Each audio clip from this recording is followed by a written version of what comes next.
저희 나들목 교회에 조용한 자랑거리가 있는데요.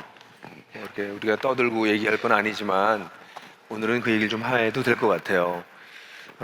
저희 교회에 지정헌금이라고 하는 제도가 있어서 우리 형제나 자매들 가운데 어려움이 있는 분들이 계시면 교회에 그것을 헌금해서 그것을 그분에게 전달해 드리는, 그래서 누가 헌금했는지 알지 못하죠. 그래서 그 헌금이 전달되고요. 또 바나바 기금이라는 게 있어서 그거는 누군지 모르겠지만 어려운 분들을 좀 도왔으면 좋겠습니다. 그래서 그것은 무명으로 누군지 몰라도 교회가 알아서 이거를 좀 써주세요. 이렇게 해서 바나바 기금과 지정 헌금이 저희 교회에서 운영되고 있는데, 작년을 우리가 결산해 보니까 좀 전에 보신 것처럼 1242번의 지정 헌금이나 바나바 헌금이 있었습니다. 1242번. 이걸 통해서 151명이 또는 151개의 사람이나 또는 단체가 이익을 도움을 받았습니다. 그 돈이 다 합쳐서 1억 7,424만 3,980원이었어요. 이걸 제가 그래서 좀 자세히 좀 이번에 좀 들여다봤더니 이렇게 볼 수 있죠. 한 달에 약 124명 정도가 헌금을 하고 있다고 볼 수 있습니다. 한 달에. 우리 주일날 모이는 사람들이 약 1200명 조금 넘습니다. 1250명 그 정도 되니까 거의 우리 예배에 모이는 사람들의 10% 정도가 한 달에 한 번 정도는 지정헌금에 참여하고 있다고 볼 수 있어서 저도 깜짝 놀랐어요. 와, 이 숫자로 보면, 물론 어떤 분은 뭐 여러 번 지정헌금 하는 분들도 있으니까 그걸 전부 다 한꺼번에 합친 거지만 어쨌든 10% 정도가 그렇게 헌금하고 있고요. 한 번 헌금할 때 보통 14만 원 정도를 평균 헌금합니다. 그러니까 어떤 분은 5천 원을 헌금한 분들도 있고 어떤 분은 몇백만 원을 헌금하는 분들도 있어요. 그러니까 그거는 우리가 알 수 없지만 평균을 내보니까 한 14만 원 정도가 되더라. 그리고 그것을 받는 수혜자나 수혜 단체는 한 115만 원 정도를 받는 걸로 되어 있더라고요.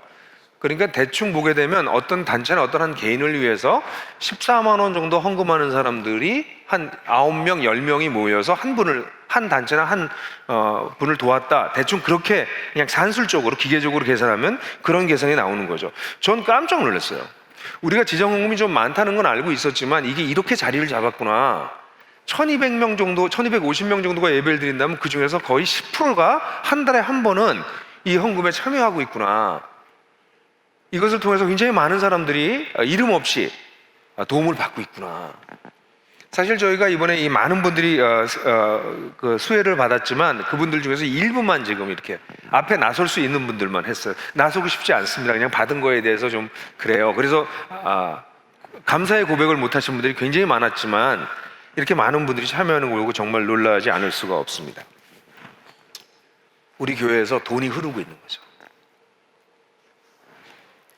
저는 우리 교회 공동체를 대표해서 이 헌금에 참여하고 계시는 모든 형제 자매들에게 공식적으로 감사의 마음을 좀 표해야 되겠다 생각합니다. 여러분들의 수고로 누군가가 힘을 얻고 격려를 얻고 그렇게 또 하루를 또 한 달을 또 살아가게 되셨습니다.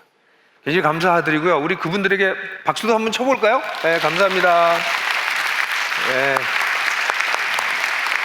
저는 그런 면에서 요한일서 3장 18절이 우리 가운데 어느 정도 좀 이루어지는 부분이 있구나라는 생각을 하게 됩니다. 요한일서 3장 18절을 보면 자녀되니 여러분 우리는 말이나 혀로 사랑하지 말고 행동과 진실함으로 사랑합시다 이렇게 말합니다. 요한 사도가 현대 자본주의 사회 우리 21세기에 오면 이 구절을 말과 혀로만 사랑하지 말고 시간과 물질로 사랑합시다. 아마 그렇게 말했을 거라고 제가 자주 얘기했죠. 우리를 딴 사람을 사랑하는 것은, 말로 사랑하는 것은 사실 쉽습니다. 그러니까 진정한 사랑은 우리가 가지고 있는 시간과 우리가 가지고 있는 물질을 나눌 때 그것이 사랑이 흘러간다고 말할 수 있죠. 어떤 분들은 그런 생각을 하시는 분들이 있을 거예요. 여기 계시는 분들 가운데 아니 이런 교회 지정헌금이 그런 게 있었어? 아마 전혀 모르시는 분들도 계셨을 것이고요. 또 여기 계시는 어떤 분들은 거의 라이프 스타일로 아주 자주자주 지정헌금을 하는 분들도 또 계실지 모르겠어요. 그럼 아마 어떤 분은 이런 생각할지 몰라요. 아마 그분들은 재정적으로 굉장히 많이 남아서 풍성해서 그러나 보다 이렇게 얘기할지도 모르겠어요. 꼭 그럴까요? 저는 우리 나들목 교회에 이렇게 자신이 가지고 있는 물질의 일부를 누구에게 흘려보내는 것, 그것도 자기 이름을 드러내지 않고 흘려보내는 것이 모든 사람은 아니지만 적지 않은 사람들에게 라이프 스타일이 됐다는 사실을 발견해요. 어떻게 하다가 이것이 우리들에게 일종의, 우리가 이렇게 자랑하기엔 좀 창피하지만, 뭐 오른손이 하는 일 왼손이 모르게 하라고 그러는데, 이게 설교 때 다 이렇게 얘기하는 게 좀 창피하지만, 누군지 얘기 모르니까, 아직 모르잖아요. 오른손이 어느 오른손인지. 이렇게 되게 된 것이 우리가 부족하긴 하지만, 이 정도 됐다는 것은 뭔가 딴 게 있는 것이죠. 우린 딴 뭔가를 발견한 사람들입니다. 우리가 지금 다루고 있는 이 생명이라고 하는 주제를 보자면, 우리는 생명의 원칙을 좀 아는 사람들이에요. 생명을 누리기 시작한 사람들이죠. 그리스도인이란 생명이 끊임없이 흘러가고 있는 것을 발견한 사람들입니다. 죽으면 영원한 생명을 얻고 천당을 가요, 죽은 다음에 봅시다가 아니라, 지금 그 생명을 누리고 그것을 흘려보내는 사람들이 그리스도인들입니다. 생명은 지금도 흘러가고 있어요. 요한복음 6장 47절부터 48절 그리고 51절 한번 같이 읽겠습니다. 시작. 내가 진정으로 너에게 말한다. 믿는 사람은 영생을 가지고 있다. 나는 생명의 빵이다. 나는 하늘에서 내려온 살아있는 빵이다. 이 빵을 먹는 사람은 누구나 영원히 살 것이다. 내가 줄 빵은 나의 살이다. 그것은 세상에 생명을 준다. 이 빵을 뭐라고 번역해야 된다고요?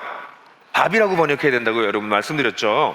하나님을 믿는 자들의 축복이 뭐냐면 영원한 생명을 얻은 것입니다.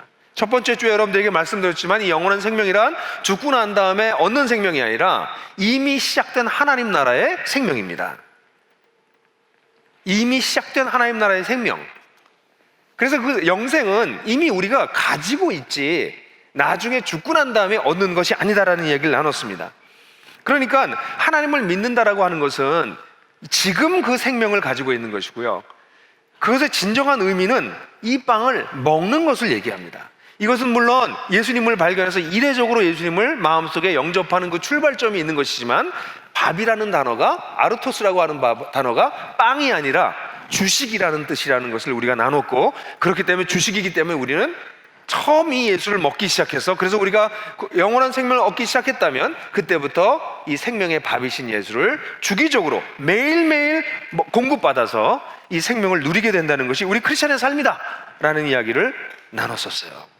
그러니까 모든 사람들이 생명을 가지고 있지만 이 생명이 점점 꺼져가서 어느 날 죽게 되는데, 그리스도인들은 이 꺼져가는 생명 대신에 오는 세대의 생명, 하나님 나라의 생명을 갖게 돼서, 그 영생을 이미 갖게 돼서 내 육체적인 생명은 점점 꺼져가지만 이 영원한 생명이 나와 영원히 함께해서 나는 영원히 사는 곳으로, 근데 영원히 사는 곳은 조금 더 깊이 얘기할 때가 부분이 있긴 하지만 어쨌든 영원한 생명으로 들어가게 된다. 이것이 그리스도인들이 믿게 되는 믿음입니다. 정말 영원한 생명을 갖게 된다는 것을 믿는다면, 그리고 그것이 오늘날 시작됐다는 것을 믿는다면, 그 생명을 오늘날 우리가 누리는 것이 중요합니다. 오늘날 우리가 누리지 못하고 죽으면 갖게 될 거예요. 이거 조금 이상하지 않아요? 약간 사기성이 있지 않아요? 지금은 아니지만 나중엔 하게 될 거야. 이거 좀 이상하지 않아요? 근데 오늘날 수많은 교회에서 그렇게 가르친단 말이죠. 그리스도인들이 그렇게 믿고 있어요. 죽으면 얻게 된다고. 아니, 살아있는 동안 이미 그것을 누리다가 그것의 완전한 실체를 만나게 되는 것, 그게 그리스도인인 것이죠. 우리는 하나님을 알지 못하는 사람들이 가지고 있는 생명과 다른 종류의 생명을 가지게 된 사람들이에요. 그게 그리스도인들입니다. 그런데 우리가 지난주에 한 가지 발견한 것은, 그런 생명을 가진 것을 우리가 알아채는데도 불구하고, 그 생명이 우리 속에 들어왔다는 것을 아는데도 불구하고, 또 예배 때나 하나님과 관계를 가질 때 그런 것이 내 속에 들어온다는 것도 아는데도 불구하고 우리가 일상생활에서 그렇게 살지 못하는 이유 중에 하나가 뭐라고요? 우리 속에 질그릇에 그 생명을 가지긴 했으나 그 질그릇에 금이 가서 자꾸 샌다 라는 이야기를 나눴어요.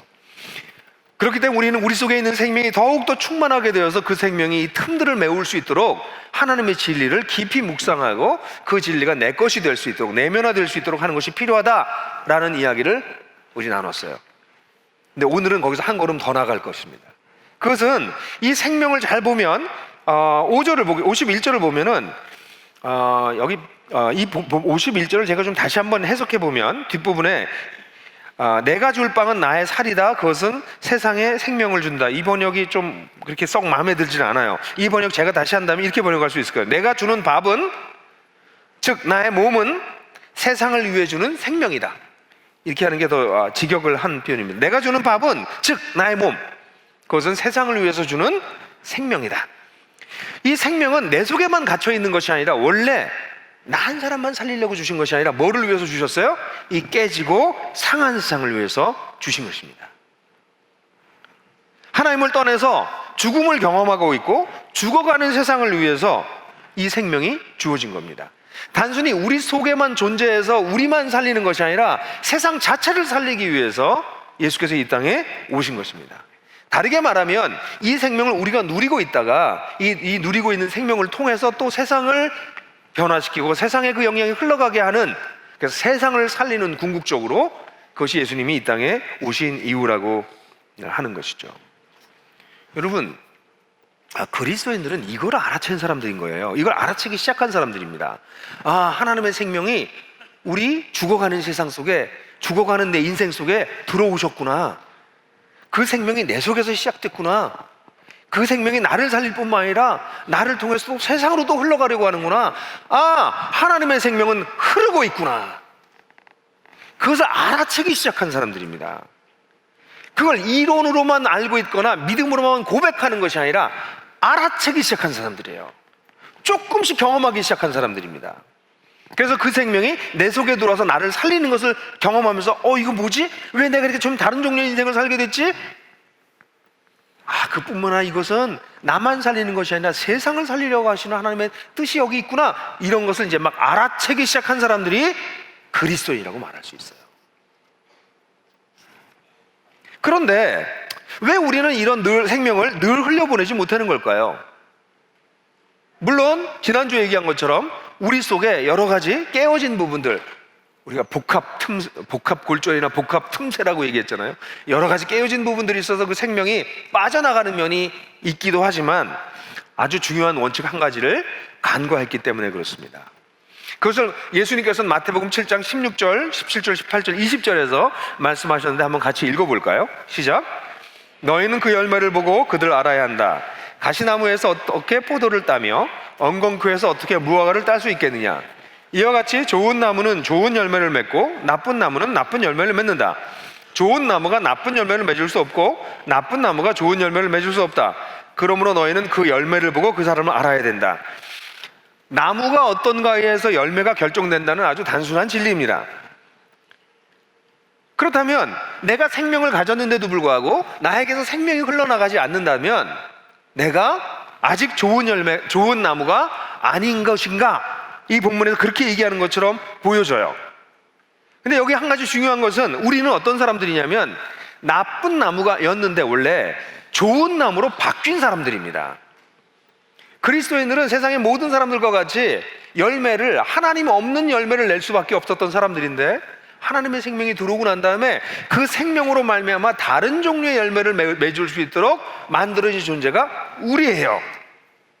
그런데 우리 속에 이 생명이 들어왔는데도 불구하고 그 생명의 열매를 만들어내지 않고 자꾸 다른 종류의 열매를 만들어내니까, 하나님 알기 전에, 하나님 믿기 전에 열매를 나타내니까 우리 자신도 헷갈리고 우리 주변에 있는 하나님을 알지 못하는 사람들도 우리를 보고 헷갈리는 거예요. 아니, 당신들은 예수를 믿었다며, 당신들은 뭐 영생을 얻었다며, 근데 왜 사는 건 똑같아 나랑?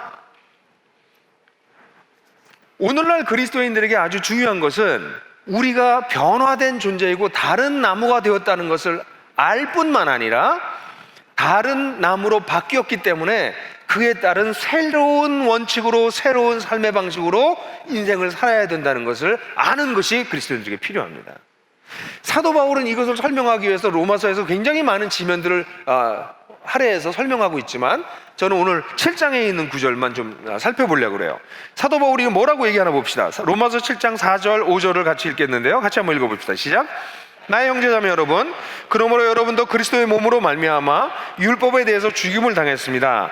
그래서 여러분은 다른 분, 곧 죽은 사람들 가운데서 살아나신 그분에게 속하게 되었습니다. 그것은 우리 하나님을 위하여 열매를 맺게 하기 위함입니다. 이전에 우리가 육신을 따라 살 때에는 율법으로 말미암아 일어나는 죄의 욕정이 우리 몸의 지체 안에서 작용해서 죽음에 이르는 열매를 맺었습니다. 여기 여러분들 이 본문을 금방 보시게 되면 두 가지가 대조되는 게 나타나잖아요. 열매를 보면 나무를 알 수 있다고 예수님께서 말씀하셨잖아요. 근데 여기 열매가 두 번 나와요. 뭐가 나옵니까? 7절 마지막에 하나님을 위해서 열매를 맺는다. 그 그 다음에 또 반대로 6절에는 죽음에 이르는 열매를 맺는다. 열매가 두 가지가 있네요. 하나님을 위해서 맺는 열매니 이거는 생명의 열매라고 말할 수 있겠죠. 또 하나는 죽음에 이르는 열매니 그 열매는 죽음의 냄새가 나는, 죽음을 닮은, 죽음의 그림자가 드리워진 그런 열매라고 할 수 있겠죠.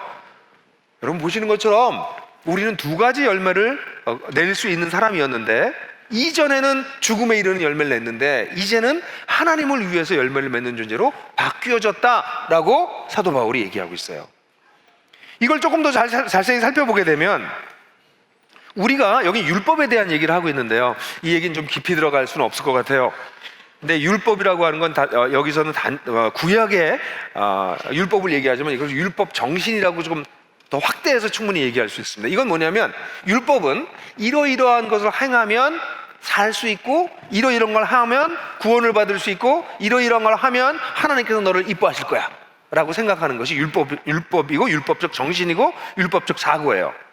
이런 걸 하면 네가 살 거야, 이런 걸 하면 하나님이 이뻐할 거야, 하나님께서 축복을 해주실 거야, 어떤 조건을 이루게 되면 하나님 그것을 이루실 거라는 거예요. 그게 모든 사람들이 가지고 있는 생각이에요.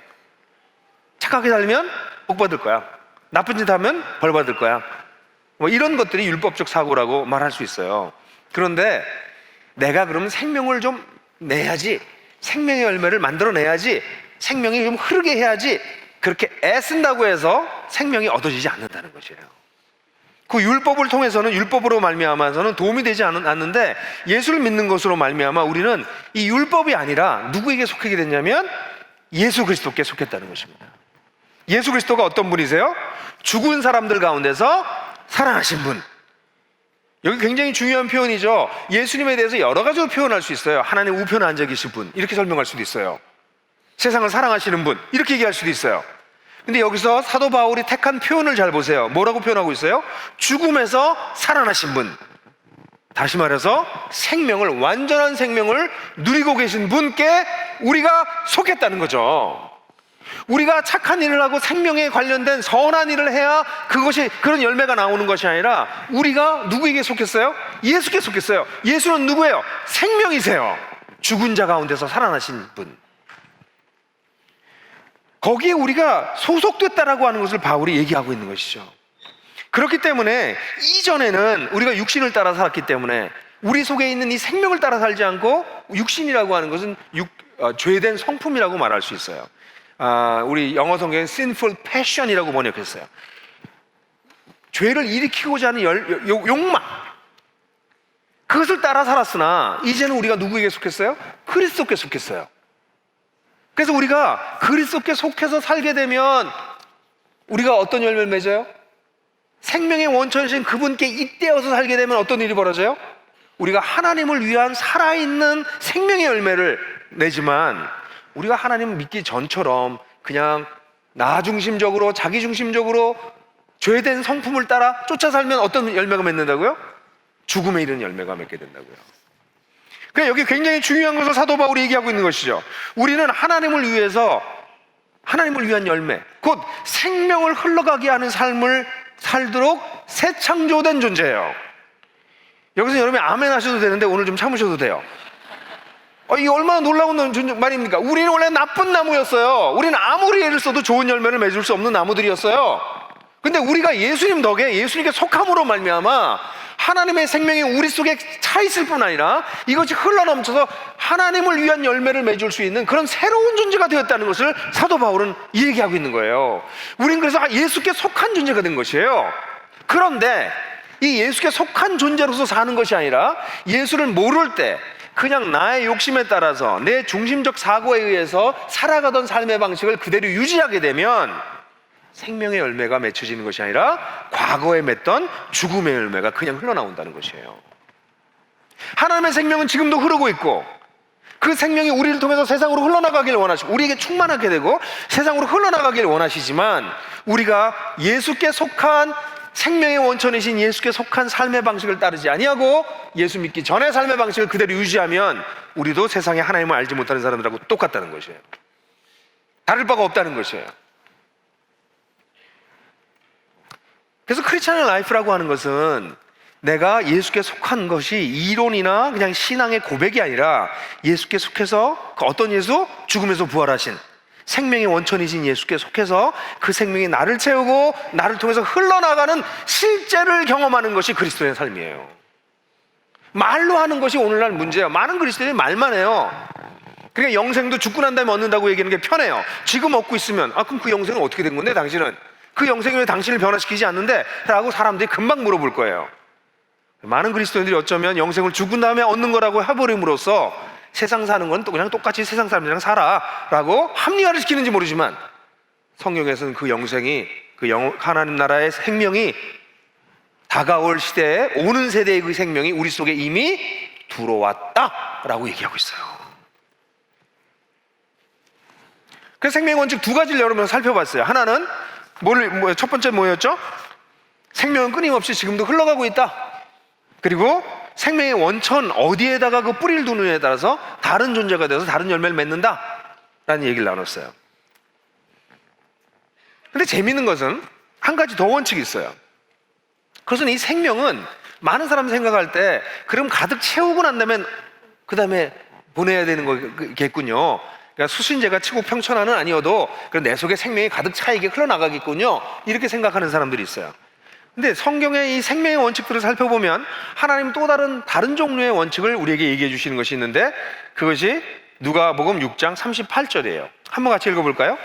시작. 남에게 주어라, 그리하면 하나님께서 너에게 주실 것이니 되를 누르고 흔들어서 넘치도록 후하게 되어서 너희 품에 안겨주실 것이다. 너희가 되질하여 주는 그 되로 너에게 도로 되어서 주실 것이다. 우리 속에 생명이 있어요. 그걸 믿고 그 생명을, 그 축복을 사람들에게 하나님께서 나누라고 말씀하세요. 네가 충분히 가지고 난 다음에 주는 게 아니라 일단 줘. 그러면 하나님께서 그거를 너한테 되갚아 줄 거야 라고 말씀하세요. 저는 이 성경 구절이 아직은 무슨 말씀인지 아는 세대의 문화에 속해 있어요. 요즘 신세대는 되로 여기 이 표현을 모를 거예요. 되로 누르고 흔들어서 넘치도록 후하게 준다. 그건 모를 거예요. 여러분 아시나요? 옛날에 무슨 이 쌀이나 콩이나 뭐 등등 이 되로 우리에게 뭘 줄 때 어떻게 해요? 후하지 않은 사람들 쓱 해가지고 촘촘하지 못하게 해가지고 주는데, 후한 사람들은 그걸 어떻게 흔들어가지고 꽉 채우고 눌러가지고 그 위에다 또 한 걸음 하나 더 이렇게 엎어서 준다는 거잖아요. 그 매우 농경문화적인 이미지를 얘기하고 있는 거예요. 네가 만일 줬니? 그럼 네가 한 되를 줬니? 그럼 하나님께서 그 한 되를 그냥 주는 게 아니라 흔들고 눌러서 더 채워서 넘치게 해서 더 줄 거야 라는 얘기예요. 생명은 내게 가득 찼기 때문에 주는 것이 아니라, 그걸 내가 느끼고 그걸 내가 만만히 누려서 잉여물을 주는 것이 아니라, 나에게 이미 그 생명이 있고 그 축복이 있다는 것을 믿고 그 축복을 흘려보내는 것이죠. 근데 이렇게 흘려보낼 때 어떤 일들이 벌어지냐면 그 생명이 우리에게 더 많이 채워진다는 것이에요. 이게 하나님이 원하시는 삶의 방식이세요. 네가 가득 차고 네가 풍요로워가지고 네가 문제가 없고 이제 네가 남아 도니까 그때 도와가 아니라, 너에게 있는 생명을 네가 할 수 있는 만큼 눈 아니요, 그럼 내가 그거 더 채워줄게. 그게 하나님의 원칙이에요. 생명은 흘러갈 때 넘치게 다시 채워집니다. 여러분, 다른 사람에게 사랑을 줘본 적 있으세요? 정말 사랑을 줘본 적 있으세요? 그때 내가 기쁘지 않던가요? 물론 우리의 믿음이, 우리의 인격이 어렸을 때는 사랑을 받기 위해서 사랑을 해요. 근데 조금씩 성장하다 보면 나의 만족을 위해서가 아니라 상대방을 위해서 사랑하기 시작해요. 그런 걸 경험해 보셨나요? 아무도 안 알아주지만 나 혼자 그 사람을 위해서 뭘 했어요. 근데 그 사람이 너무 좋아, 그 사람이 잘 돼. 그때 누리는 기쁨을 아시나요? 여러분, 지정헌금을 왜 이렇게 많은 사람이 할까요? 1250명 모인 데서 어떻게 125명이 한 달에 한 번씩 이 헌금을 할까요? 이분들은 하나님께서 되로 넘치게 그 마음속에 주신 기쁨을 경험했기 때문에 그래요. 사랑은 이런 거구나. 사랑하면 할수록 나에게 기쁨이 넘치는구나. 물론 이 기쁨이 넘치기 위해서 그렇게 하진 않아요. 이건 부수적으로 따라오는 것이죠. 근데 그걸 알아채기 시작한 것이죠. 깊은 기쁨, 하나님께 주시는 행복이 있어요. 아, 내가 아주 작은 걸 나눴는데 이걸 통해서 하나님께서 누군가를 살리시는구나. 그 기쁨을 맛보는 거죠. 뭐 이따가 좀 얘기하겠지만 다른 사람을 아주 격려를 잘하는 사람들이 있어요. 왜 격려를 잘할까요? 격려를 받는 사람들이 피어나는 걸 보기 때문에 그래요.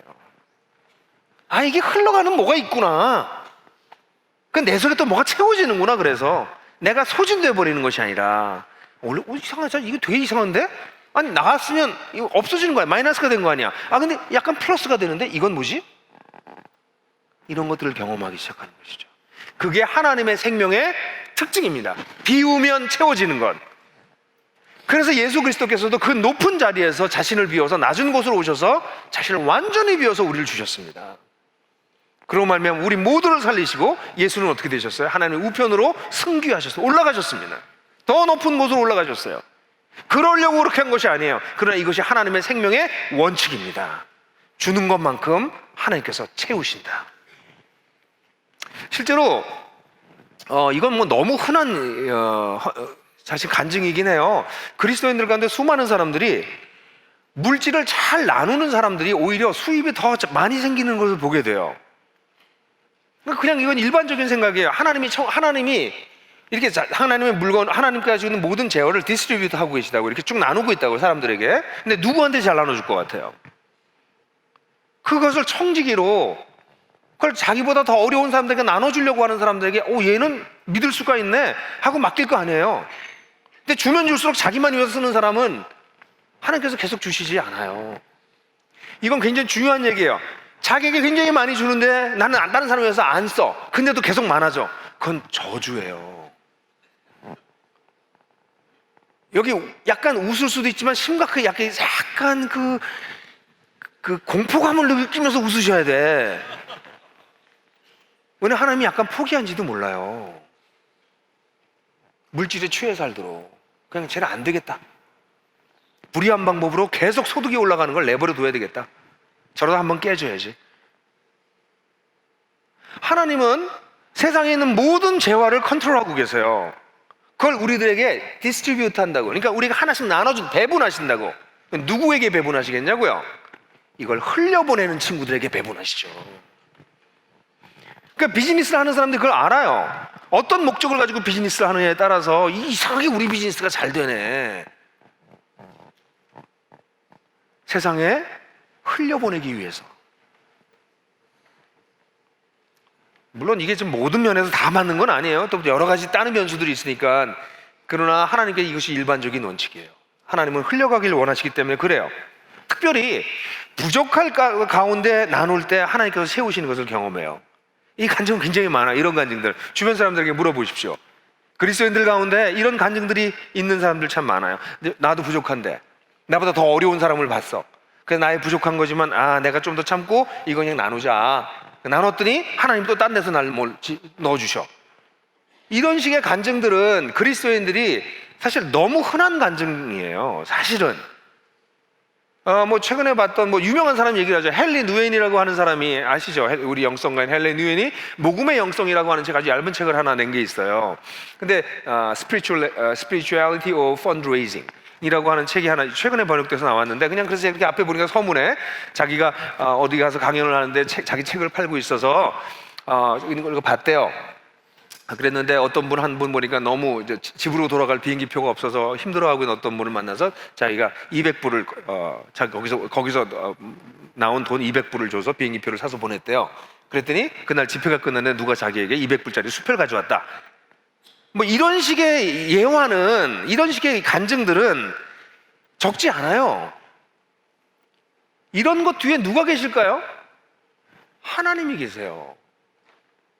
생명을 흘러가게 하기를 원하시는 하나님. 내 속에 있는 것 부족하지만 나눠줄 때 하나님께서 어이구, 그리고 하나님께서 우리를 도와주시는 거죠. 그게 실제인 것이죠. 그럼 사람들이 그런 거 몇 번 경험하기 시작하면 깜짝 놀라는 거지. 이게 도대체 뭐지? 진짜 하나님께서 일하시는구나.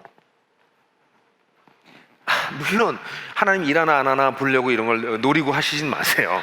그래서 몇십만 원 했더니 안 돌아와, 손해봤어요, 뭐 이러지 마세요. 하나님은 겉을 보시 않고 속을 보시니까. 자, 여러분, 여기 중요한 세 가지 원칙을 다시 한번 꼭 기억하십시오. 생명은요, 하나님의 생명은 지금도 계속 흐르고 있다. 근데 그 흐르고 있는 생명에 내가 그 원천을 거기에 둬서 내가 다른 존재로 살면 다른 열매를 거둘 수 있다. 근데 그 생명이 나한테 가득 차야만 주는 것이 아니라 가득 차지 않아도 그것을 나눌 때 다시 풍성해지는 것이, 그것이 하나님의 생명의 원리이다. 이 세 가지를 우리가 꼭 기억하는 것이 필요해요. 그렇다면 이 생명의 흐름을 내가 생명을 만들어내는 것이 아니라, 이게 중요한 거예요. 생명의 흐름과 함께하는 것이에요. 하나님의 생명이 흐르고 있는데 거기에 내가 함께하는 거야. 내가 생명을 크리에이트하는 게, 그러니까 막 만들어내는 게 아니에요. 쥐어짜는 게 아니에요. 그 생명이 흐르는데 내가 자연스럽게 같이 가는 것이 그리스도의 삶이에요. 그렇다면 어떻게 이 생명의 흐름과 함께하는 습관을 만들어낼 수 있을까요? 첫 번째, 생명의 원천과 그 흐름을 알아채셔야 돼요.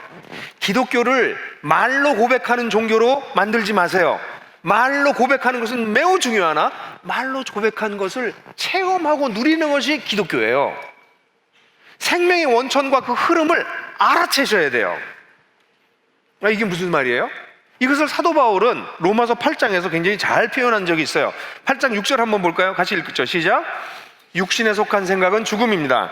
그러나 성령에 속한 생각은 생명과 평화입니다. 여러분, 생각과 마음의 중요성에 대해서 제가 여러 번 얘기했고 이번 설교 시리즈 중에서도 얘기했어요. 그런데 이 내 마음, 내 생각이 전쟁터인데, 그래서 내 마음을 잘 지켜야 되는데, 왜? 생명의 근원이 여기서 나니까. 내 마음이 정말 중요해요. 우리 마음이. 근데 그 마음에 육신에 속한 생각으로 채우면 죽음의 열매가 나와요. 그런데 성령에 속한 생각으로 채우면 생명과 평화가 나온다고 얘기하고 있어요. 다시 말해서 우리 마음속에 무슨 생각이, 무슨 욕망이 나를 지배하고 있는지를 살피세요. 우리는 하나님의 생명을 누리기 시작한 사람이에요. 그래서 성령께서 우리 가운데 와 계세요. 그럼 성령께서 우리 마음에 새로운 마음을 주세요. 그런데 우리가 하나님을 알기 전에 이미 나를 지배하고 있었던 육신에 속한 생각이 있어요. 육신에 속한 생각이 뭐예요? 자기중심적 사고예요. 하나님과 관련 없이, 하나님을 생각하지 않고 나를 세상의 가운데 두고 나의 유불리에 따라서 모든 것을 생각하는 그 사고가 육신적 생각이에요. 우린 그거에 따라 살았어요, 과거에. 그러니까 어떤 밤낮 그런 열매밖에 안 나오는 거예요. 근데 이제 우리는 어떻게 됐어요? 예수 그리스도께 속한 존재가 됐어요. 생명의 근원이신 예수 그리스도께 속한 존재가 됐어요. 그러면 이제 우리 속에 오셔서 일하고 계시는 성령님께 민감한 자세를 갖는 것이 필요해요. 여러분이 어떤 마음이 떠오를 때 이것이 하나님께로부터 온 것인지 아니면 내 중심적 과거의 사고로부터 오는 것인지를 분별해야 돼요. 여러분들이 이렇게 지나가다가 누굴 봤을 때 저 친구 좀 도와줬으면 좋겠다는 생각이 들었을 때 그것은 10중 8구 주님께서 주신 마음이에요. 근데 그것을 알아채지도 않을 뿐더러 그런 생각이 들었다가 그게 또 뭐 내가 오지랖 넓게 그럴 필요 있겠어? 이런 생각이 금방 따라 들어오는 거죠. 그건 누가 오는 거예요? 어디서 오는 거예요? 대부분 육신에 속한 생각이에요. 그런 생각이 떠오르자마자 그래 그럼 이따 뭐 나중에 하지 하고 잊어버리게 만들어요. 그죠? 그런 거 굉장히 많으시죠? 목사님 저도 생각은 많이 해요. 근데 자꾸 잊어버려요. 그거에 지배당하고 계시는 거예요. 근데 그런 생각이 들 때 그럼 내가 오늘 계좌이체해야지. 오늘 내가 기도해야지. 오늘 내가 전화라도 한 통 해야지. 지금 당장 하자. 이게 성령을 따라 움직이기 시작하는 것이에요. 여러분, 이게 라이프 스타일로 바뀌기 시작하는 거야. 그럴 때 크리스찬들은 자기 속에 있는 생명이 밖으로 흘러나가기 시작하는 것을 실제로 보게 된다는 거예요. 근데 자꾸 미루고 여러 다른 생각으로 자꾸 누르고 무시하고, 그럼 사실은 성령께서도 우리 마음속에 그걸 안 주세요. 성령은 인격이셔서 우리가 그분을 존중하고 그분을 따를 때 우리에게 계속해서 말씀하세요. 그래서 어떤 딴 사람을 돕기 시작하는 사람들은 계속 돕고 싶은 마음이 더 생겨요. 섬기고 싶은 마음이 더 생겨요. 그러니까 하나님께 주시는 마음이에요. 근데 돕지 않기 시작하면 그 마음이 점점 사라져요. 아주 재밌는 이 심리학자들의 연구가 하나 있는데요. 그거에 의하면 순수한 마음이 생기지 않으면 돕지 않아야 된다라는 마음을 가진 사람들일수록, 순수한 동기가 아니면 돕는 게 의미가 없다라고 생각하는 사람일수록 기부를 하지 않아요. 기부를 하는 걸 통해서 만족감 들을 수 있고 행복한 마음을 가질 수도 있고 자기 좀 잘난 맛도 느끼고 그런 마음이 생기더라도 기부하는 게 나아라고 생각하는 사람들일수록 기부가 많아요. 그러니까 딴 사람들이 기부하는 걸 보고 저 사람 딴 생각해서 기부하는 거야, 저렇게 해서 다른 사람들 인정받으려고 그러는 거야, 저런 기부 의미가 없어, 이렇게 생각하는 사람들일수록 자기도 기부를 안 해요.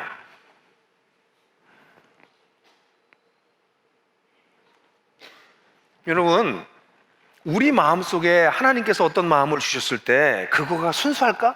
내가 이렇게 해서 딴 사람에게 인정받으려고 그러는 게 아닐까? 내가 이렇게 해가지고 또 딴 사람한테 내가 좀 폼 잡으려고 그러는 게 아닐까? 이런 쓸데없는 생각하지 말고 그냥 하세요. 많은 사람들이 이렇게 얘기를 해요. 정말 사랑하는 마음이 생기지 않고 사랑하면 그건 위선이 아닌가요? 제가 그 사람 보면 눈을 똑바로 쳐다보면 늘 말해요. 당신은 그러면 죽을 때까지 사랑 못하겠네. 언제 우리가 순수하게 다른 사람을 사랑할 수 있을까? 그게 중요한 게 아니에요. 내 속에 하나님께 주신 축복이 세상에 유통되느냐야. 왜 나 혼자 깔고 뭉개고 있냐고. 그걸 유통시키는 걸 하나님께서 원하신다는 거죠. 그렇기 때문에 우리가 제일 먼저 해야 될 것은 우리 마음속에 하나님께서 어떤 마음을 주셨을 때 그게 순수해질 때까지 기다리거나 여러 가지 동기를 적응하거나 자꾸 미루거나 하지 말고 그 성령을 따라서 행하는 연습을 자꾸 하시는 것이 우리에게 필요하다는 거예요. 그렇기 때문에 다시 강조하지만 우리가 삶을 살면서 자주자주 멈추는 시간을 좀 가져야 돼요. 너무 정신없이 지나가면 이런 걸 살펴볼 수 있는 시간이 없습니다. 조금씩 인생을 살면서 스톱하는 시간을 가지고 그때마다 내 마음을 하나님의 마음과 하나님의 시선에 조율하는 연습을 하셔야 됩니다. 그게 성령 충만으로 가는 거예요. 성령 충만은 기도를 하고 소나무 뿌리 뽑고 이래서 성령 충만하는 것이 아니라 일상의 삶 속에서 순간순간 그분께 끊임없이 조율하게 될 때 성령의 의지와 나의 의지가 거의 일치된 상태에 이르게 될 때 그것이 성령 충만해지는 것이에요. 그러니까 기도는 몇 시간씩 하지만 사람들에게 말 막 함부로 하고 사람들에게 막 상처 주는 행동하고 다른 사람을 위해서 조금 더 도와주지 않는 것은 그것은 성령 충만이라고 절대 말할 수 없어요. 그래서 우리가 제일 먼저 해야 될 것은 여러분들이 그리스도인이세요? 여러분 정말 크리스찬이세요? 그럼 여러분 속에 생명이 있어요. 그 생명의 원천과 그 흐름을 알아채셔야 돼. 그 생명이 내 속에 있구나. 그리고 이게 흘러가길 원하는구나. 그걸 알아채야 돼. 그게 첫 번째예요. 그러니까 쥐어짜지 마세요. 없는 거 만들어내려고 하지 마세요. 자연스럽게 하나님께서 여러분 속에 주시는 것에 주의를 기울이세요. 두 번째는 그렇게 그것이 보여지면 그 생명의 흐름과 함께 흘러가세요. 그 흐름과 함께 가세요. 제일 쉽게 할 수 있는 게 말이에요. 언어예요. 근데 이 야고보 사도도 똑같은 얘기를 약간 다르게 하고 있는데 야고보 3장 9절 10절 11절 한번 읽어볼까요? 시작. 우리는 이 혀로 주님이신 하나님 아버지를 찬양하기도 하고 또 혀로 하나님을 형상대로 지음을 받은 사람을 저주하기도 합니다. 또 같은 입으로 찬양도 나오고 저주도 나옵니다. 나는 형제자매 여러분, 이렇게 해서는 안 됩니다. 샘이 한 구멍에서 단물과 쓴물을 낼 수 있겠습니까? 이거는 야고보 사도가 나무의 비유를 샘의 비유로 얘기한 거잖아요. 예? 어떻게 나무가 좋은 열매도 맺고 나쁜 열매도 맺을 수 있게 그럴 수가 없잖아요. 어떻게 샘이 좋은 쓴물과 단물을 한꺼번에 내냐? 근데 우리 입이 그런다는 거예요. 왜 그래요? 그리스도인들이 과거의 방식으로 돌아가면 우리 입에서 뭐가 나와요? 사람을 저주하는 말이 나와요. 근데 성령을 쫓아 행하면 우리 입에서 하나님을 찬양하고 사람을 살리는 말들이 나온다고요. 그래서 언어 생활은 우리가 매일 하는 거 아닙니까? 언어 생활을 훈련하는 건 굉장히 중요합니다. 여러분, 부정적이고 냉소적인 언어를 자주 쓰시는 분들은 주의하십시오. 잘 들으셔야 됩니다. 비판적 사고를 하는 것과 부정적 사고를 하는 건 다른 겁니다. 비판적 사고는 이것이 과연 맞는가라고 분별하기 위해서 하는 생각이고, 부정적 생각은 그 다음에 그것을 정죄하는 것까지 같이 가는 거예요. 그러니까 크리스찬들이 비판적 사고를 하지 않는 것이 마치 크리스찬의 사고인 것처럼 얘기하는데 그렇지 않습니다. 우리는 선과 악을 분별할 줄 알아야 됩니다. 더 좋은 것과 덜 좋은 것을 분별할 줄 알아야 돼요. 이건 다 어디서 나와요? 크리티컬 마인드, 비판적 사고에서 나와요. 비판적 사고는 필요해요. 그래야 세상 만물을 제대로 볼 수 있어요. 근데 부정적 사고는 비판적 사고의 그 근거도 분명치 않은 상태에서 이것을 부정적으로 해석하는 것만 얘기하는 거예요. 우리들 가운데 부정적 언어를 많이 쓰시는 분들, 냉소적 언어를 많이 쓰시는 분들은 과거에 하나님 없을 때 살던 삶의 방식이 몸에 배서 그래요. 근데 그렇게 하면 할수록 여러분들 입에서는 생명이 흘러나가는 것이 아니라 사망의 그림자가, 사망의 기운이 흘러간다는 것을 잊지 마십시오. 나의 언어 생활을 좀 돌아볼 필요가 있습니다. 다른 사람들을 험담하는 거 최악입니다. 최악입니다. 그 사람의 좋은 것들을 찾아서 얘기하는 것이 그것을 사람을 살리는 길입니다. 이런 건 아주 기본적인 부분입니다. 칭찬과 격려가 중요하다는 거? 그거 누가 모르는 사람은 있습니까? 칭찬과 격려가 뭐 고래를 춤추기엔 절대 안 합니다만 칭찬과 격려가 우리에게 필요합니다. 여러분들 하루에 칭찬과 격려를 몇 번 들어보셨나요? 자주 들으세요? 자주 못 들으시는 분이 대부분이죠. 왜냐하면 세상은 칭찬과 격려에 매우 익숙하지도 않을 뿐더러 매우 잘 주지 않아요. 아주 완고해요. 근데 그리스도인들은 누구입니까?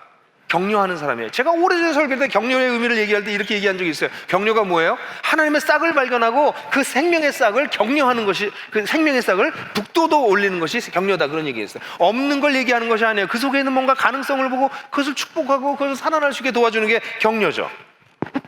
그런 격려를 통해서 사람들을 흘러가게 할 수 있어요. 여러분들의 언어 생활이 어떠세요?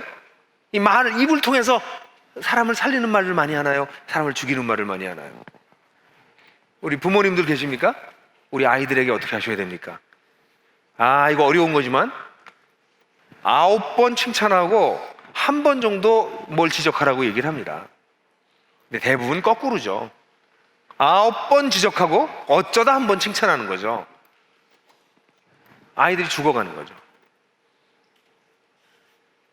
그래서 제 아이들하고도, 우리 셋 중에서 누구라고 얘기를 하면 또 이제 우리 아이들이 삐지기 때문에, 셋 중에 어떤 아이에게 제가 이놈한테 또는 이년, 이은아, 이 아이한테 무슨 얘기를 좀 해야 되겠다 싶었는데 제가 뭘 지적하고 싶은 게 많았어요. 그래서 글을 써야 되겠다 뭐 이런 생각도 했어요. 얘랑 좀 소통을 그런 식으로 해야 되겠다. 그래서 안 하기로 했어요. 별 도움이 안 되겠구나. 이 친구를 오히려 격려하는 방법이 뭘까? 얘가 잘하고 있는 게 뭘까? 그걸 자꾸 힘을 줘야 되겠다. 네가 여기서도 부족하고 저기서도 부족해서 내 마음에 안 든다. 이 얘기는 좋지 않은 방법이구나. 여러분, 우리의 말, 우리의 소통, 이걸 통해서 사람을 살리는 방식이 우리 성령께서 기뻐하시는 일이에요. 그러니까 거기에 귀를 기울이시라고, 그리고 그렇게 말하시라고요, 자꾸. 그래야 생명이 흘러간다고. 더 쉬운 거 얘기해 드릴게요. 인사 좀 하세요. 인사가 뭔지 아세요? 상대방의 존재를 인정하는 겁니다. 그 사람의 안위를 걱정하는 겁니다. 근데 저는 우리 교회에서도요, 저를 만나도 저보다 인사 안 하는, 가서 이렇게 눈을 맞출 때까지 인사 안 하는 분들 많아요. 인사를 안 해. 그게 뭔지 아세요? 상대방을 인정하지 않는 거예요. 그 사람에 관심 없는 거예요. 관심이 사실 있어. 그 사람이 나한테 먼저 찾아와 주길 바라는 거야. 믿음이 어릴 때는 이해가 가는데 믿음이 꽤 있는데도 그러는 분들이 있다고. 그게 몸에 배서 그래요. 우리의 눈이 늘 생명이 흘러갈 곳을 바라보고 있어야 돼요. 이게 생명의 흐름에 민감한 사람들의 특징이에요. 인사도 얼마나 많습니까? 잘 지내니? 힘들진 않니? 오늘 좀 지쳐 보인다. 야, 오늘 옷이 너무 잘 어울리는데? 오늘 생기가 있어 보이는데? 살 좀 빠졌는데? 우리가 인사할 게 얼마나 많아요. 상대방을 조금만 관찰하면 그 사람에게 걸맞는 인사가 굉장히 많아요. 그건 뭐냐면 그 사람에 대한 관심이에요. 관심이 사랑이에요. 그러니까 뭐 대단한 거 하지 말고 인사를 해도 똑바로 하면, 그러니까 이건 인사 예절을 얘기하는 게 아니에요. 사람들 만날 때마다 깍듯이 인사하자, 이게 아니에요. 그 사람을, 그 존재를 인정하고 그 사람의 안위를 걱정하면 내 한마디가 사람을 살려요. 그때 생명이 흘러가기 때문에.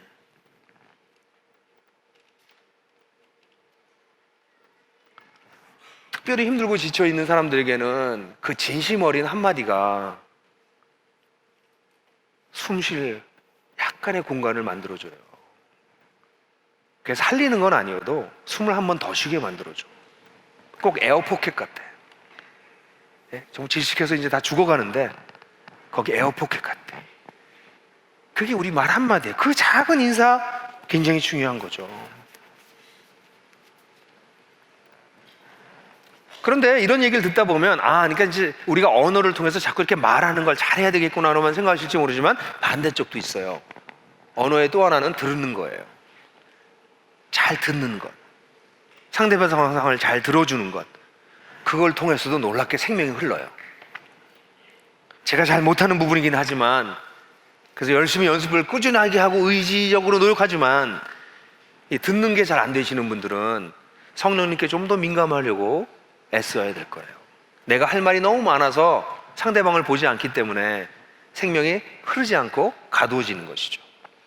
근데 듣는 것, 함께 있는 것은 그 생명이 흘러가게 만드는 아주 좋은 방법이죠. 그래서 언어가 우리에게 매우 중요한 방식입니다.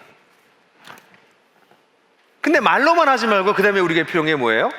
물질과 재정입니다. 이건 뭐 요한일서에 너무나 자세히 설명하고 있죠. 같이 한번 읽어볼까요? 시작. 누구든지 세상 재물을 가지고 있으면서 자기 형제자매의 궁핍함을 보고도 마음의 문을 닫고 도와주지 않으면 어떻게 하나님의 사랑이 그 사람 속에 머물겠습니까? 하나님의 사랑은 생명과 다 연결되어 있는 거예요. 하나님의 생명이 우리 속에 머물지 않아요. 자꾸 빠져나가 버려요. 돕지 않으면 누군가를, 자기 형제들의 어려움을 보면서 돕지 않는다면, 여러분 우리가 뭐 지정헌금 열심히 합시다 뭐 그런 얘기를 꼭 하고 싶진 않아요. 여러분들이 잘 살펴보십시오. 주변의 사람들을 좀 도울 수 있는 일이 있는가?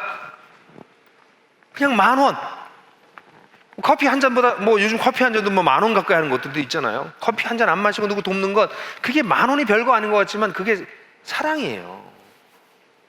그냥 사랑이야. 저도 지정헌금을 받은 적이 몇 번 있어요.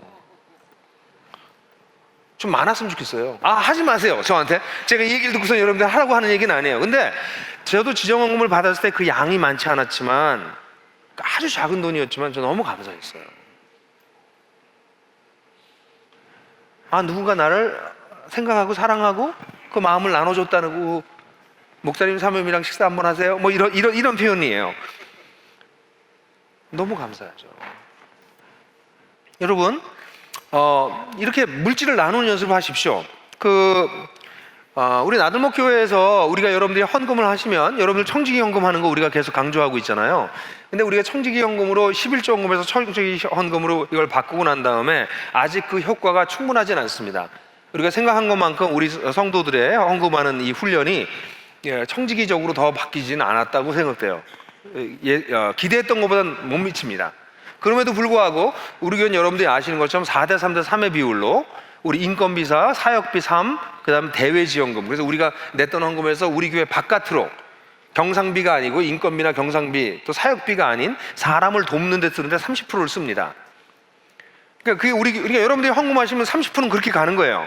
그러니까 작년의 경우에 우리 전체 결산해보니까 한 23억 정도 결산했는데 이 대외지원금, 여기엔 바나바 기금도 포함되어 있어요. 그러니까 지정헌금도 포함되어 있어요. 선교헌금 뭐 이런 모든 헌금들이 7억 8천만 원 정도 썼습니다. 이게 약 8억 정도를, 그래서 우리가 전체적으로 퍼센테이지로 보면 30.4%가 우리가 헌금한 거에서 밖으로 나갔습니다. 여러분 저는 여러분들이 우리 교회 헌금 많이 하시길 바라요. 우리 사역하는데 지금 비용이 모자라요. 이 대외지원금이 너무 크기 때문에 사역이 위축되고 있어요. 그래도 이거 우리가 하고 있어요. 왜냐면 그게 우리들의 그리스도의 삶이라고 생각하기 때문에. 여러분 청지기로 사는 연습을 잘 못하시면 다른 건 잘 못하시더라도 헌금이라도 똑바로 하는 게 필요합니다. 제가 헌금에 대한 설교를 너무 안 하니까 많은 우리 리더들이 헌금에 대한 설교 좀 하세요 목사님, 왜 이렇게 안 하세요? 그걸 뭐하러 해요? 사람들이 알아서 다 믿으면 제대로 하는 거지. 제가 밤낮 그렇게 얘기를 하는데 그게 아닌지도 모르겠어요. 사랑하는 형제자매 여러분, 여러분들에게 주어진 것들을 교회 공동체를 통해서 나누십시오. 실제로 도움이 필요한 사람들이 쌓이고 넘쳤습니다. 저희가 1년에 8억 정도를 내보내고 있는데 그게 모자라요. 더 내보고 그러고 싶어요. 근데 더 내보내면 우리가 사역을 못해요. 실제로 이게 너무 많아져서 그게 뭐 3, 4%만 올라가도 1억, 2억이 올라가요. 그럼 어떻게 되겠어요? 한 달에 1,000만 원, 2,500만 원씩 사역을 할 수가 있는 돈이 없어져요. 우리 그러면서도 그걸 하고 있다고. 그래서 우리 사역자들이 전부 졸라매고 있다고요, 계속해서. 아, 우리 교회는 뭐 부자교회고 돈이 많은, 안 그래요. 그래서 여러분, 물질을 가지고 공동체적으로 나누는 연습도 계속해서 같이 했으면 좋겠어요. 그 다음에 우리가 이거 나누는 면에 있어서 아주 중요한 것 중에 하나가 하나님 나라의 복음을 나누는 것입니다. 여러분, 가장 중요한 것은 이 생명의 원천을 발견하게 하는 거잖아요. 또 내가 발견하는 거잖아요. 그래서 우리가 풍성한 삶의 초대나 첫걸음, 기초 이런 걸 통해서 1년에 한 번씩 우리가 사람들에게 이 복음을 나누는 일은 우리에게 매우 소중합니다. 우리의 존재가 어느 원천에 뿌리를 내리고 있는지 보고 있기 때문에 그렇죠. 굉장히 기뻤던 것은 이번 1월 달에 우리가 이제 5개의 권역으로 나눠졌기 때문에 사실 권역이 아직 정비되지도 않은 상태였고, 그런데 풍삼초에 들어오겠다고 하신 분이 50명이 넘었어요. 그러니까 이 50명을 1대1로 우리가 매칭을 해야 되는데 이게 가능하겠냐, 우리 사역자들이 다 염려했는데 놀랍게도 50명이 넘는 사람이 전부 매칭이 됐습니다. 그러니까 1대1로 딴 사람을 돕겠다고 그렇게 자원하신 분이 그 50여 명이 넘었다는 것에 대해서 깜짝 놀랐어요. 그렇게 가는 것입니다. 그렇게 생명의 원천이신 예수를 소개하고 이야기하는 가운데 내가 더 선명해지는 겁니다. 저랑 아주 가까이 사역하는 한 형제도 이 풍삼초를 해서 두 번째 하고 있어요. 제 비서 형제예요. 근데 지난번에 풍삼초를 했던 친구가 예수님을 영접했대요, 작년 말에. 너무 기뻐하는 거예요. 이번에 또 들어갔어요. 일 안 하고 또 들어갔어요, 거기에. 하나님의 복음을 사람들에게 나누고, 그래서 그 사람들이 예수님을 만나게 되는 것을 발견하는 것보다 소중한 일은 없어요. 그리고 여러분, 이렇게 우리 생명의 흐름과 함께 하는 것 중에 아주 중요한 것이 흐름을 주고받는 일이 우리에게 필요합니다. 우리 가정교회, 왜 가정교회 모입니까? 가정교회에서는요, 이걸 가정교회에 모여있는 목자님들과 언약가족과 우리 가족들이 여기에 아주 민감해지셔야 됩니다. 하나님의 생명이 여기서 막 유통돼야 돼. 나의 말을 통해서 누굴 살리고 있어야 돼. 우리의 나눔을 통해서 거기에 있는 사람들이 살아나는 거예요. 그래서 우리가 가정교회가 좋은 거예요. 근데 이런 생명의 유통이 점점 작아지면 모임을 가면 다치고 와요. 상처를 입고 와. 힘들어져요. 사람은요, 살리는 곳엔 가고 싶어지고요, 죽어가는 곳엔 가기 싫어져요. 그래서 우리 가정교회에서 뭘 해야 돼요? 이 생명의 흐름이 흘러갈 수 있도록 우리가 애써야 돼요. 하나님의 흐름이, 생명이 흐르고 있으니까 그게 실제로 흘러갈 수 있도록 알아채고 흐름과 함께하고 그런 일을 지속해서 해야 돼요. 그러기 위해서는 주는 것도 중요하지만 받는 것도 중요해요. 잘 받으셔야 돼요. 어제는 우리가 원래 기도회가 있었는데요, 2시간 동안 기도만 해요. 힘들어요. 기도는 노동이라고 생각하고 2시간 동안 기도하는 거예요. 한 달에 한 번은 우리가 같이 기도하는데, 근데 기도를 다 끝나갈 때쯤에 한 자매가 손을 번쩍 들고 갑자기, 제가 인도하고 있는데 아마 이 자매는 이제 기도회가 끝나가는 줄 알았나 봐요. 그래서 여기 그 중간에 우리가 서로를 위해서 기도하는 시간이 있었어요. 4명씩 짝지어서 한 사람 한 사람 축복하고 기도하는 시간이 있었는데, 그때 다 짝을 졌을 때 저는 그 시간을 인도하느라고 기도를 받지는 못했거든요. 그래서 이 자매가 보니까 우리가 다 서로를 위해서 기도했는데 우리 목사님만 기도를 안 받으셨다고, 그래서 목사님 위해서 기도했으면 좋겠다고 얘기를 하더라고요. 그래서 제가 그랬어요. 고맙긴 한데 그 프로그램 맨 마지막에 넣으려고 그랬다고. 왜냐면 나 기도가 필요하니까. 내일부터 있는 집회 마음속에 심각한 부담이 있는데, 또 앞으로 있는 몇 가지 집회가 마음에 너무 부담되고 나는 좀 지쳐 있는데 기도가 필요하다고. 그래서 모임 끝날 때 그 한가운데 들어가서 기도를 받았어요. 생명은 흐르게만 하는 것이 아니라 흘러오는 것을 누릴 수 있어야 됩니다. 그걸 누려야 돼요. 혼자 못 살아요. 그게 공동체의 위력이에요. 생명을 흐르게 하고 생명의 흐름을 받아들이고 그것을 누리고. 그런 면에서 지정헌금을 받으시면, 저도 지정헌금을 꽤 하는 편인데요, 지정헌금을 하면 어떤 분들은 답신이 와요. 감사 카드가 와요. 그렇게 하십시오. 누가 헌금했는지 내가 받은 사람은 알지 못하지만 이것을 전달하고 있는 교회의 우리 사역자들은 알아요. 그러면 지정 헌금을 받은 분들이 감사합니다라고 카드를 써서 다시 교회에 보내면 교회는 또 그거를 스스로 받지 않고 또 우리 헌금한 사람에게 전해줘요. 제가 그래서 그런 감사 카드를 가끔 받기도 하는데 그럼 너무 기뻐요. 왜냐하면 누군지 서로, 저는 알죠. 그래 그분은 모르죠. 그렇지만 사랑이 주고받아진 거죠. 그게 사는 거잖아. 근데 돈이 매겨됐기 때문에 내가 직접 주고받으면 돈이 가지고 있는 힘 때문에 불편한 관계가 형성될 수 있으니까 그걸 쓰지 않고 지정헌금을 쓰는 거죠. 그러니까 상대방이 모르게 하는 거죠.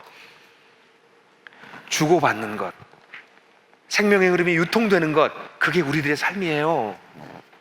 자, 그렇다면 마지막으로 이 생명의 흐름과 함께하는 습관을 좀 만듭시다. 첫 번째는 순간순간 알아채기의 습관을 좀 가지셔야 돼요.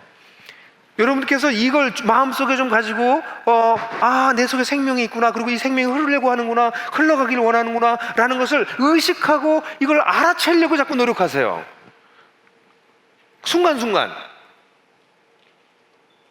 그래서 텐텐텐을 하시면 텐텐텐 할 때마다 하나님, 내 속에 생명이 있는데 그 생명을 내가 누리고 또 그것을 잘 흘러가게 어떻게 할까요? 알아채는 습관을 자꾸, 그 민감성을 갖는 거죠. 거기에 대한. 여러분들 회사에서 여러분들 보스나 여러분들 갈구는 사람들 눈치 본 적 있으신가요? 그 사람 계속 생각하고 있잖아, 이렇게. 네?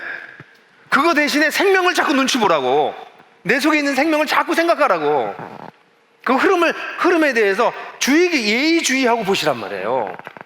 그 훈련을 해야 돼요. 근데 또 구체적으로 얘기를 하면, 저는 매일매일 여러분들이 하룻밤에 제가 이걸 해야 되겠다, 저도 그래서 이제 어제부터 하기 시작했어요. 설교 준비하다가. 우리가 충전기, 매일 밤마다 우리가 꼭 하는 게 충전기에다 핸드폰 꼽는 거잖아요. 그죠? 그거 꼽을 때, 그래서 그거 꼽는 데다가 이렇게 생명이라고 하는 무슨 태그를 하나 붙일까? 뭐 이런 생각도 제가 들게. 이게 생명을 줘야 스마트폰이 살잖아요, 얘가. 그러니까 이걸 꼽을 때마다 매일 밤마다 그거 하고 주무시잖아요. 그거 안 하고 잤다면 그 다음날 큰일 나잖아. 그죠? 참 기가 막히죠. 그거 안 하면 큰일 나. 근데 우린 기도 안 해도 큰일은 안 나. 근데 그걸 꽂을 때마다 내가 그걸 생각했어요. 하루에, 오늘 하루 동안 생명이 얼마나 나에게서 흘러갔고 얼마나 내가 받아들였는지를 잠깐 생각해 봐야 되겠다. 일종의 생명의 트래픽이라고 그럴까? 생명이 왔다 갔다 하잖아요. 그거를 꽂을 때마다 내가 잠깐 생각해 봐야 되겠다. 오늘은 내가 생명을 많이 흘려보냈는데? 내가 오늘 생명도 좀 받았는데? 나는 오늘 풍성한 삶을 살았다. 그런 면에서는 그거를 매일마다 스마트폰만 살리지 말고 내 영혼도 좀 살려야 되겠다. 그런 습관을 한번 길러보시죠.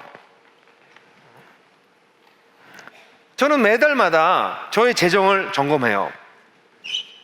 과거에는 헌금을 할 때 정말 우리가 이 헌금 깨끗한 돈으로 하느라고 막 또 어떤 때는 뭐 다리미질도 하고 뭐 이런 전설 같은 이야기들이 있지 않습니까?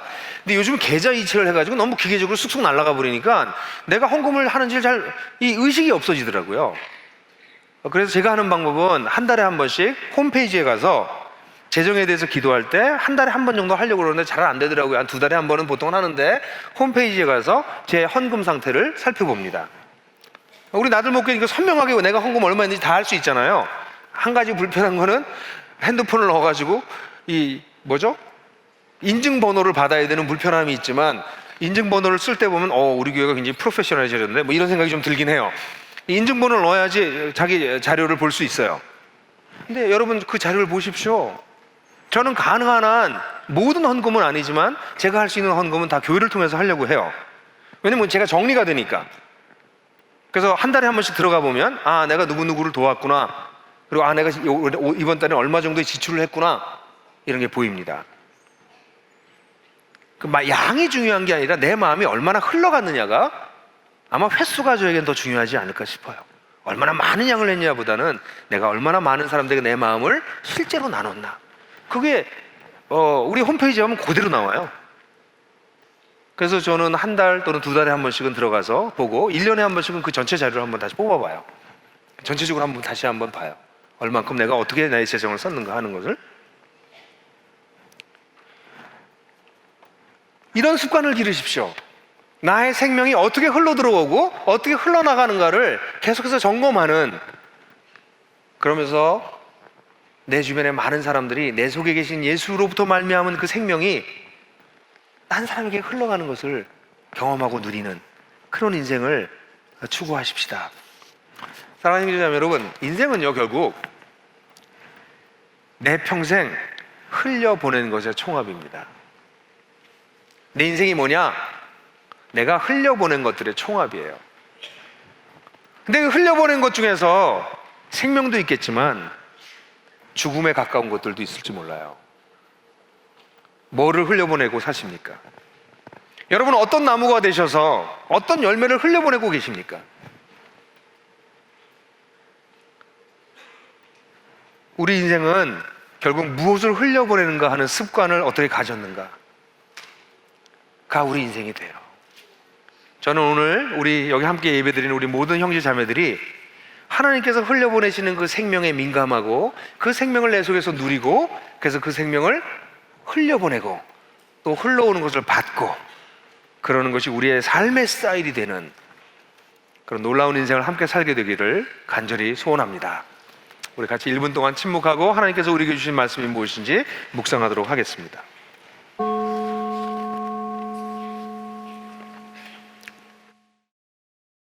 영상이 도움이 되셨다면 지금 다른 분들과 공유해 보세요. 그리고 하나복 채널을 구독하시면 저희가 새로운 영상을 계속 업데이트하는데 그것을 먼저 만나보실 수 있습니다.